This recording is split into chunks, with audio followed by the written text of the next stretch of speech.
தோனி நான் இன்னைக்கு பாத்துட்டு இருக்கேன்.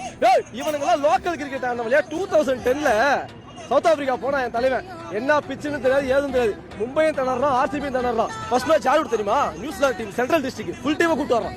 புரியுதுங்களா? அடிக்கிறான் அங்கேயே முடிச்சுட்டு அடுத்த மேட்ச் யாரு தெரியுமா? வயாபா ஜெயவர்தனே ஸ்ரீலங்கா டீம் கூட்டு வரான். இதெல்லாம் டோர்னமெண்ட் டீம் CL T20 சில தற்கூரிக்கெல்லாம் தெரியாது. அதையும் அடிக்கிறான்.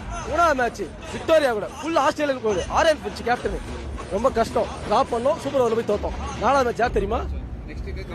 நாலாவது match warriors south Africa team அவனையும் அடிச்சோம். ஓகேங்களா? ஆனா வாரியர்ஸ் என்ன பண்ண தெரியுமா? ஏமன்ல நான் தான் ஜெயிப்பிட்டு உண்மையிலே போயிட்டு டஃப்பான டீம் சவுத் ஆஸ்திரேலியா ஜெயிச்சுட்டு திரும்ப வந்து ஃபைனல் நிக்கிறாங்கல்ல. விடுவோமா? நானு ஒரே ஒரு 132 ரன் வச்சு மண்ணக்க வச்சேன். சவுத் ஆப்பிரிக்காவிலே போய் என் தலைவன் கப்ப தூக்கிட்டு வந்தான். உள்ளூர் கப்பு இல்ல வெளியூர் கப்பு பார்த்தா அன்னைக்கு எழுத ஆரம்பிச்சான் சவுத் ஆப்பிரிக்காக்காரன் ஆஸ்திரேலியாக்காரன். டேய் இவன் பெரிய ஆள் போனதுடா, டேய் இவன் பெரிய ஆளா வருவான்டா. அடுத்த வருஷம் வேர்ல்டு கப்பு என்ன கப்பு பார்த்து பார்த்து பார்த்து எங்க ஃபேன்ஸுக்கு வெறுத்து போச்சு.